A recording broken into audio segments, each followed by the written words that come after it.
Senin gelmemiz gelmiş. Siz kimizin yadı Ne danışırsın? Ne bizim danışırsın? için bütün yadı. Gelin benim damız.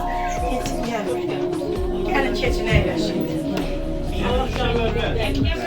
İyiyim sen de maşallah. Bu keçi sen keçin eyle. Hayatım bitmişti burama. Nasıl?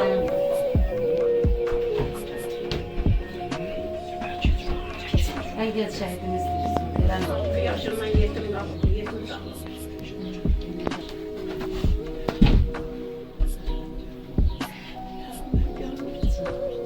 Ananın çok keçen dəfə yurdu çəkmişik falan indi. Kimi əziz izləyicilərimiz, şəhidimiz İlham qardaşımız aldığımız məlumata görə çox gözəl səsə malik olub. Səs kursunu qutarıb, özü də əla qiymətlərlə bayaq mən göstərdim sizə onun aldığı qiymətləri. Allah məqamını uca eləsin, valideynlərinə səbir versin.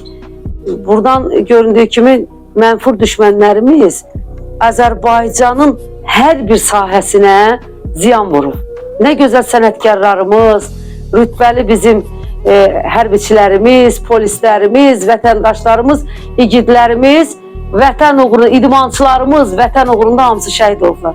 Bu o demək ki, Azərbaycanın illərlə əziyyət çəkib yetişdirdiklərin, elə bir ki, onlar bizim sərvətlərimizdir, əlimizdən aldılar.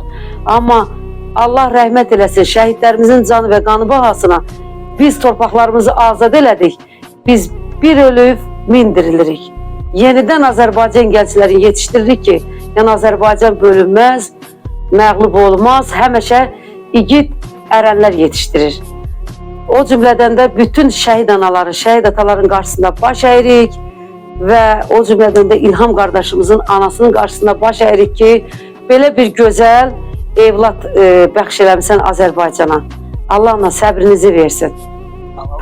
Sağ ol. Şükür sağ-salamat çıxmısan əməliyyatdan. Sağ ol. Mən həmişə deyirəm ki, şəhidlərimizin ruhu, onlar şəhid olduqlarına baxma. Anasın, bacısın qoruyur həmişə. Heç vaxt narahat olma ki, sizə nəsə zərər yetər. Allah həmişə sizi qoruyub, qoruyar inşallah. Sağ olun, sağ olun. Allah razı olsun. Kardeşim yanımdaydı, ruhuyla yanımdaydı. Demedi Zülfiye.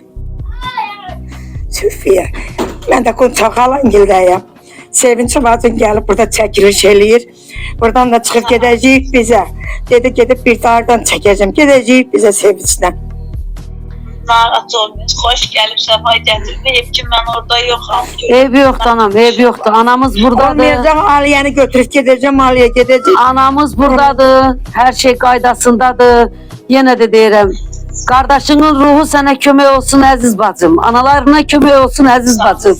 Yaxşı narahat olma kızım. Ben şükür gördüm. Ya dedim yani sen narahatsın ona göre bir yandan güzel. Bak tamam olmayınca 13 saatten sonra dedim. Yaxşı kızım. İnşallah görüşərik. Çəkilişdən sonra diliniz əyləşər yanam. Sənə qurban. Yaxşı şükür. Oldu, sağ ol, sağ ol. Sen elinde salam değil. Aliye de hamısı salam değilsin. Oldu, sağ ol. Tamam eve gidenden sonra rahatlanacağım. Oldu bacım. Özünə müğayyət ol.